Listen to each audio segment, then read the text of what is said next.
आप सब बच्चों को एक सूचना बताया जा रहा है और आज 23 मार्च है ना।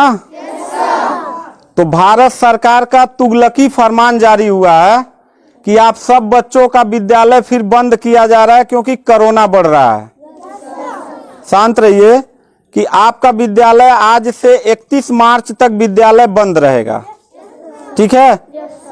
और आप सब लोगों को बताना चाहेंगे कि यही काम पिछले साल भी हुआ था कि एक हफ्ते के लिए लॉकडाउन किया जाएगा जब आपका एनुअल एग्जाम चल रहा था, और तब से लेके पूरा साल जो था वो विद्यालय बंद हो गया, जिससे आपकी पढ़ाई बहुत ज्यादा नुकसान हुआ।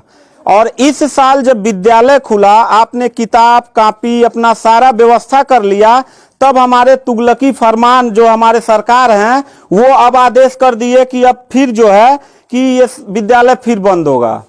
माननीय योगी आदित्यनाथ महाराज जी, मैं आपसे पूछना चाहता हूं कि आप बच्चों के भविष्य के साथ और जो प्राइवेट अध्यापक विद्यालय में पढ़ा के अपनी रोजी रोटी कमा खा रहे हैं, उनके पेट पे लात क्यों मार रहे हैं? इन बच्चों के भविष्य के साथ खिलवाड़ क्यों कर रहे हैं? ठीक है, कोरोना अगर बढ़ रहा है, विद्यालय बंद था, पूरे साल में किसी एक अध्यापक ने, किसी एक प्रबंधक ने कभी भी विद्यालय खोलने के लिए कोई धरना प्रदर्शन नहीं किया और हम लोगों ने पूरा सपोर्ट किया। लेकिन बीच में अगर कोरोना फैल रहा है तो मैं आपसे पूछना चाहूंगा कि जब गोरखपुर महोत्सव आप करा रहे थे तब कोरोना फैल नहीं रहा था। जब आप आके यहाँ पे इलाहाबाद के प्रयागराज में कुंभ का मेला लगवा रहे थे तब कोरोना नहीं फैल रहा था, जहां पे करोड़ों लोग स्नान करने गए। और अभी हरिद्वार में महाकुंभ का आयोजन आप करवा रहे हैं तब कोरोना नहीं फैल रहा है। बिहार में चुनाव हो रहा है तब कोरोना नहीं फैल रहा है। और विद्यालय जो बच्चों का सबसे देश की रीढ़ की हड्डी होते हैं, जिनकी बुनियादी शिक्षा, प्रारंभिक शिक्षा आप बिल्कुल बर्बाद कर दिए हैं पिछले 2 साल से, और अब जाके फिर लॉकडाउन आप लगा रहे हैं। तो आपसे पूछना चाहेंगे कि बच्चों के भविष्य के साथ आप मैच क्यों खेल रहे हैं? ये जितने भी बच्चे हैं, अगर 1 मार्च आप 1 अप्रैल बोले हैं, 1 अप्रैल तक अगर विद्यालय नहीं खुला तो इन सारे बच्चों को लेके मैं रोड पे बैठ जाऊंगा। ये मैं आपको खुला चैलेंज कर रहा हूं, क्योंकि बात सिर्फ मेरे तक का नहीं है, इन सारे बच्चों का भविष्य है।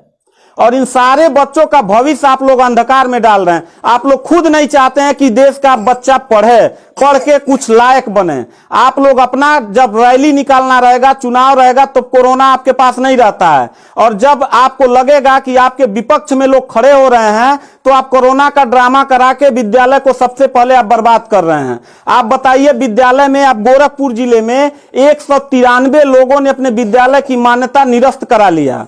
जानते हैं क्यों? महंत योगी आदित्यनाथ जी, क्योंकि वो लीज पे चलाते थे और उनका भाड़ा हुआ करता था 40,000 45,000 रुपया मंथली हुआ करता था। वो भाड़ा न चुकाने के वजह से, चूंकि मालिक को भाड़ा चाहिए, उन लोगों ने अपनी मान्यता निरस्त करा दिया। और सरकारी जो स्कूल है उनकी हालत तो पहले से मतलब खस्ता हो चुकी है। तो ऐसे कंडीशन में गार्जियन करे तो क्या करे, और हम अध्यापक करे तो क्या करें? ये जितने भी 16-17 स्टाफ हैं, इन सब लोगों की रोजी रोटी चलती है इन बच्चों के और इस विद्यालय के संस्था से। आप लोग हमारे पेट पे प्रहार कर रहे हैं, हम लोगों के व्यवसाय से प्रहार कर रहे हैं। अगर आपको लग रहा है कोरोना है, ठीक है, विद्यालय बंद कर दीजिए, तो आप ये भी अपनी नियत को साफ करिए कि कुंभ का जो मेला, महाकुंभ का लगवाने वाले हैं, उसको भी कैंसिल कर दीजिए। और जो गोरखपुर महोत्सव और गोरखनाथ का मेला लगवा के आप ड्रामा करवा रहे हैं, वो भी बंद करवाइए। यानी आप खुद नियम का पहले फॉलो करिए, हम लोग नियम को फॉलो करने के लिए तैयार हैं। अगर लास्ट में जाते जाते यही कहेंगे, इन बच्चों को, चेहरों को देखिए, इनके माता पिता ने सारे बच्चों का, किनका मोबाइल बज रहा है, साइलेंट कर लीजिएगा सर।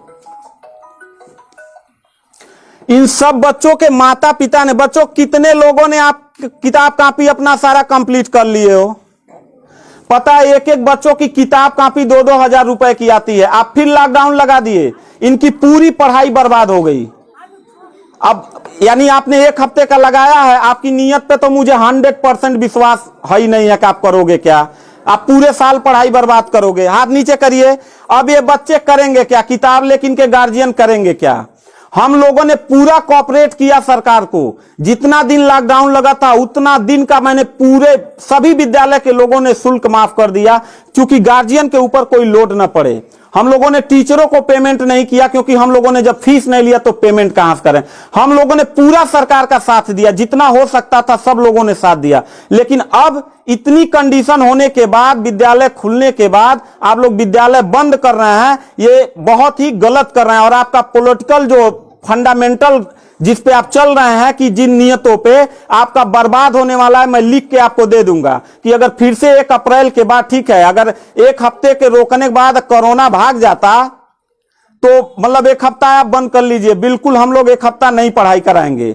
लेकिन अगर फिर साल भर का ड्रामा आपने किया तो निश्चित तौर पे याद रखिएगा कि तानाशाही उतना ही अच्छा लगता है जितना तानाशाह के अंत होने का समय ज्यादा दूर हो, और आपका समय बिल्कुल नजदीक आ गया है। तो मैं उम्मीद करता हूं कि आप ये काम बिल्कुल मत करिएगा। 1 अप्रैल के बाद अगर विद्यालय फिर से आप बढ़ाएंगे तो इन सब चेहरों को देख लीजिए और इनके गार्जियन को लेके, अपने पूरे स्टाफ को लेके जिले से लेके मैं प्रदेश लेवल तक धरने पे बैठूंगा, इस बात को याद रखिएगा। क्योंकि सवाल यहां सिर्फ मेरे रोजगार का नहीं है, मेरे जितने सहपाठी और जितने मेरे कर्मचारी लोग हैं और इन बच्चों के पढ़ाई का भविष्य का सवाल है। तो मैं इन बच्चों को लेकर धरने पे बैठ जाऊंगा और जरूरत पड़ा तो असंवैधानिक भी हो जाऊंगा। इसी के साथ मैं सरकार से रिक्वेस्ट करूंगा कि अगर 1 हफ्ता में बंद करने से कोरोना भाग जाता है तो हम सब लोग आपके साथ हैं, अगर नहीं भागता है तो 1 अप्रैल से छोड़ दीजिए। हम लोगों को कोरोना होगा, मरेंगे, क्या करेंगे वो हम लोगों की रिस्पांसिबिलिटी है। आपको इतना चिंता करने की जरूरत नहीं है, क्योंकि कोरोना में लॉकडाउन लगाने के बाद खाना हम ही लोग पहुंचाएंगे, लोगों के आने जाने की व्यवस्था हम ही लोग करेंगे, उनके दवा दारू की व्यवस्था हम ही लोग करेंगे। आप सिर्फ ड्रामा करेंगे, सिर्फ थरिया पिटवाएंगे और मोमबत्ती जलवाएंगे, इससे ज्यादा तो आपकी कुछ औकात है ही नहीं है। तो मैं उम्मीद करता हूं कि 1 अप्रैल के बाद आप विद्यालय खोल दीजिएगा। इन बच्चों के भविष्य के साथ आप लोग खिलवाड़ मत करिएगा।